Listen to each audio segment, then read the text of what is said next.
Beginilah kondisi Raffi, remaja berusia 15 tahun ini tampak lemah dan tak berdaya akibat mengidap kanker otak stadium 4. Raffi diketahui mengidap kanker sejak lahir, bahkan akibat keganasan kanker ini Raffi terpaksa harus menderita lumpuh layu.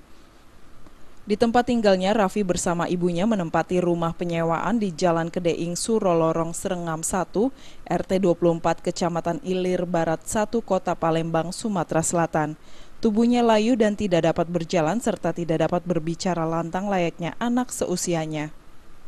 Meskipun tidak normal, namun raut wajah keceriaannya ini masih nampak jelas untuk melawan kanker ganas yang menjalar ke seluruh tubuhnya. Kondisi ini terpaksa harus dijalani oleh Raffi lantaran biaya pengobatan mencapai ratusan juta rupiah.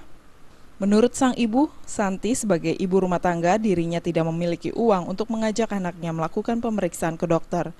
Bahkan sekedar untuk makan sehari-hari serta kebutuhan yang lainnya saja dirinya hanya mengharapkan belas kasih dari orang di sekitarnya. Kadang apa yang dijual, kadang kayak apa, kadang dari uang kayak itu, kadang minjem duit kan dengan tetangga, kadang uang, kadang minjem kayak tetangga tuh kayak seminggu, tempo kayak sebulan, kadang kayak itu. Pekerjaannya di sini, ngurus budak inilah.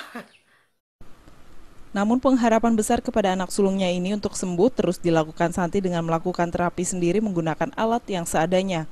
Santi berharap para dermawan dapat mengulurkan bantuan untuk penyembuhan anak satu-satunya ini. Dari Palembang, Sumatera Selatan, Yolanda dan Ardiansyah Nugraha melaporkan.